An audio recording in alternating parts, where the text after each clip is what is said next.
Let me tell you something strange about silence in the digital age. We live in a world where almost everything is shared. Birthdays, coffee cups, sunsets, tears, laughter, even pain dressed up with filters. Yet, some people stay completely invisible. They scroll quietly, observe deeply, but rarely, if ever, post. You might even know someone like that. Maybe you are someone like that. And here's the question that always lingers in people's minds. Why? Why would someone choose to stay unseen when the whole world seems to be shouting for attention? It's easy to assume that people who don't post are simply shy or introverted, but that's not the full picture. Beneath the surface, there's an entire psychology at play, one that speaks volumes about human nature, self-perception, and the quiet rebellion against a culture obsessed with visibility.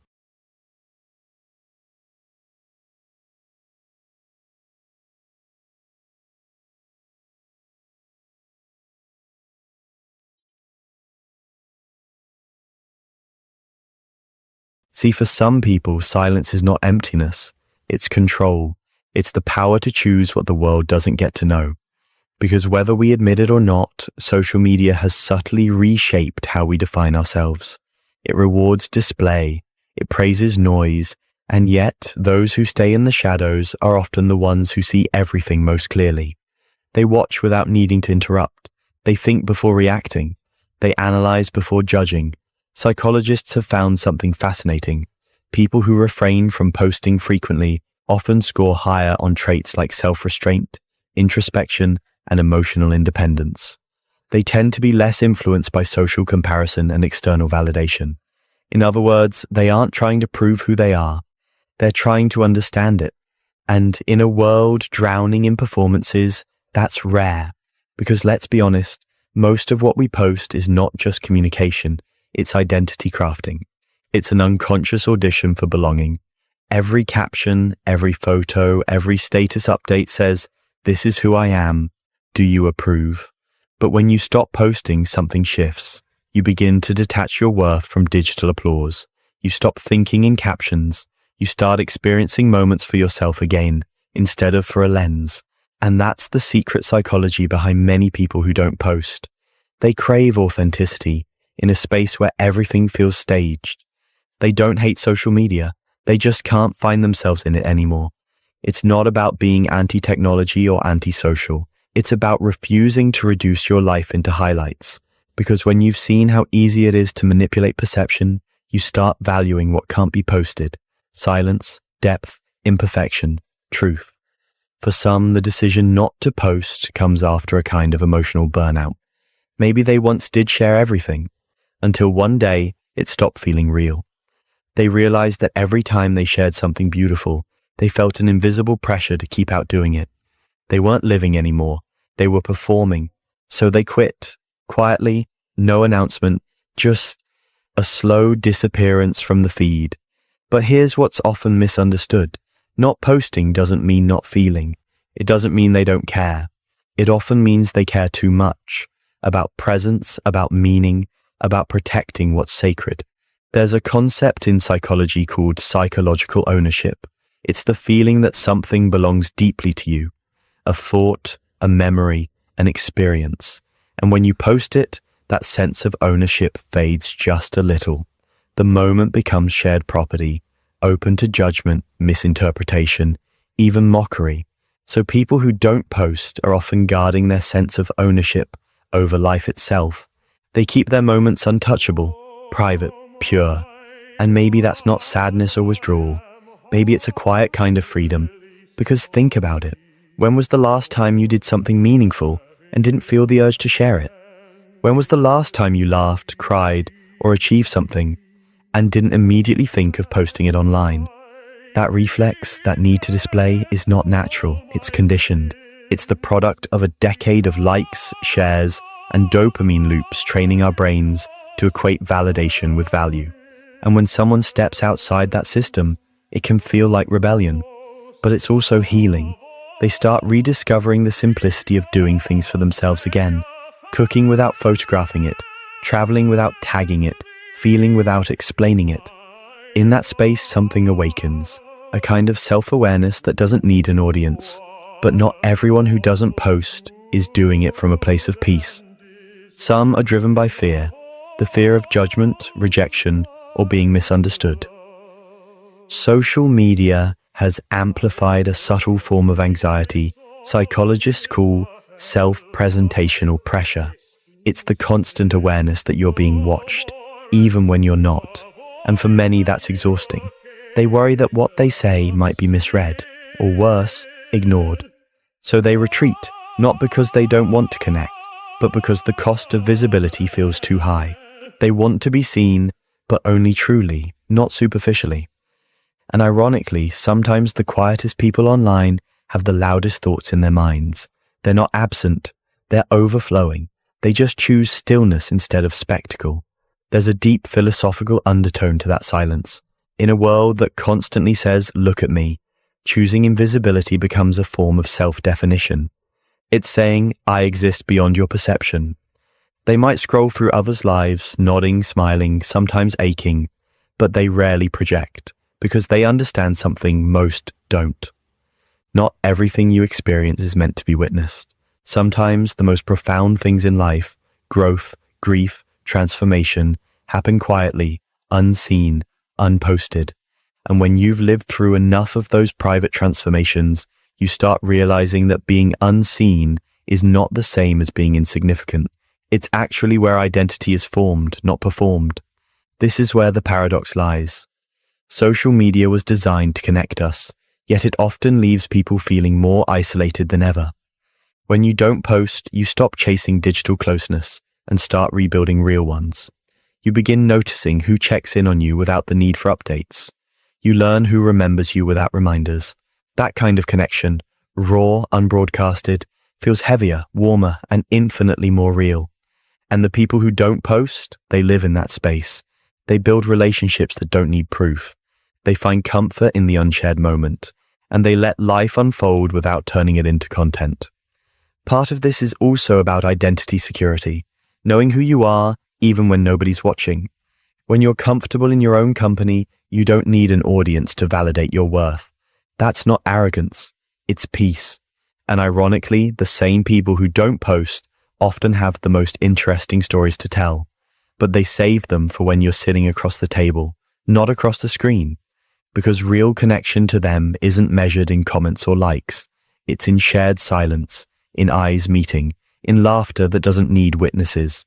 These are the people who carry worlds within them, who process deeply, observe constantly, and understand quietly. They don't need the world to applaud their existence. They just need to live it. And maybe, just maybe, in a world so desperate to be seen, their silence isn't a flaw. It's a mirror. A reminder that not everything meaningful has to be shared, that sometimes the most human thing you can do is to keep something entirely for yourself. You know what's fascinating? The longer someone stays off social media, the more they begin to see the world differently. Colors look richer, time feels slower, conversations feel fuller. It's as if stepping away from the noise makes everything real again. Because when you stop performing, you start experiencing. There's a quiet beauty in walking through life without needing proof of every step. You're not thinking about angles or lighting or captions.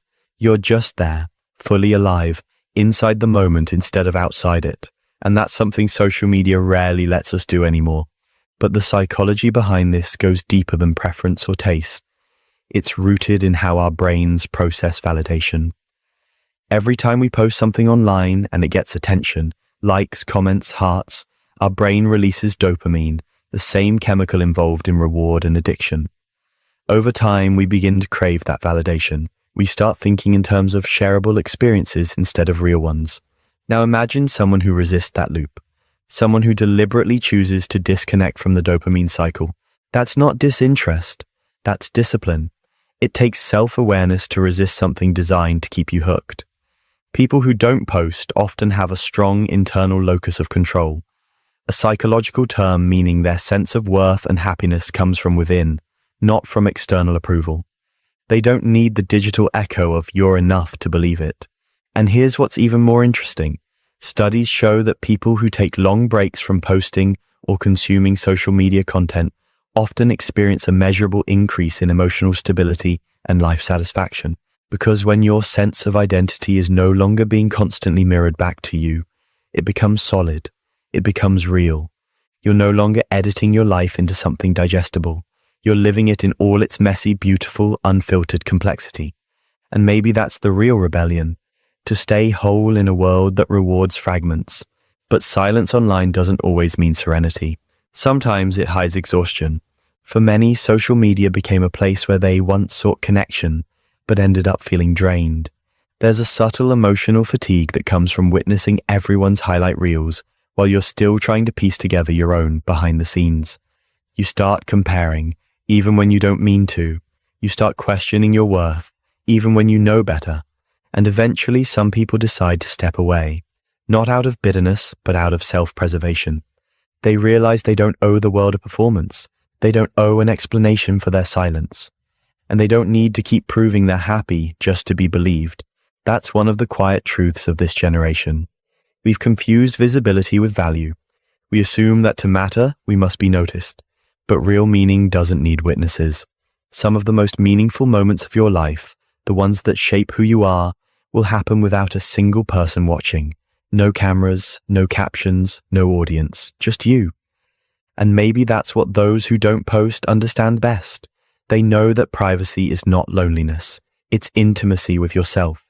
Because when you stop broadcasting every thought, you start hearing your own again. You start reconnecting with the parts of you that got lost in the noise. Your quiet desires, your unspoken fears, your inner compass. And that's something profoundly spiritual in today's world. It's not a withdrawal, it's a homecoming. Of course, it's not always peaceful. There are moments of doubt, of wondering if silence makes you invisible, if you're falling behind while everyone else is performing progress. But with time, you start noticing something beautiful. Your worth doesn't disappear when nobody's looking. It's still there, steady, like the hum of a quiet room after a storm.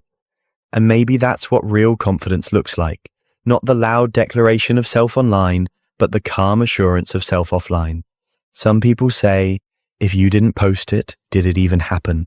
But the truth is, things that shape you most rarely make it to the feed. Your growth, your heartbreaks, your private victories, your quiet acts of kindness, they live in memory, not media. And maybe that's enough. When psychologists talk about authentic self-expression, they emphasize congruence, the alignment between who you are inside and who you show to the world. But in the age of filters, that alignment is constantly distorted. You begin to live as a version of yourself, curated for approval. So when someone chooses not to post, it might be their way of staying congruent, of preserving that fragile truth between their inner and outer world. They don't need everyone to see what they're feeling to validate that it's real. They don't need to capture every sunset to remember how it felt. They live their life fully and quietly. And here's the paradox. Those who live quietly often feel life most intensely. They're not distracted by the performance of it.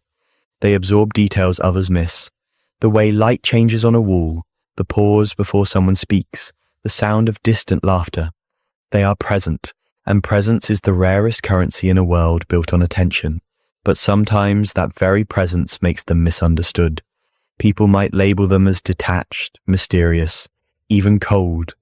Yet if you look closer, their silence isn't emptiness, it's depth. It's the calm that comes from no longer needing to explain yourself to be understood. There's a quiet confidence that comes from not needing to be known by everyone, just understood by a few, and that's what the people who don't post understand best. They know that not every truth is meant for the crowd, that some parts of you deserve to remain untouched by algorithms and opinions. Because once something becomes public, it stops being purely yours. It belongs to interpretation, to judgment, to trend. And maybe some moments are too sacred for that. So the next time you notice someone who never posts, don't assume they're hiding. Maybe they're just living. Maybe they've found peace in the quiet corners of existence, the ones not lit by the blue glow of a screen. Maybe they're the ones who've remembered what the rest of us forgot. That being unseen doesn't mean being alone. That being quiet doesn't mean being empty. That sometimes the truest expression of who you are is silence. Because in the end, we're not meant to be performances. We're meant to be people. And the people who don't post, they remind us of that every quiet, unfiltered, beautifully invisible day.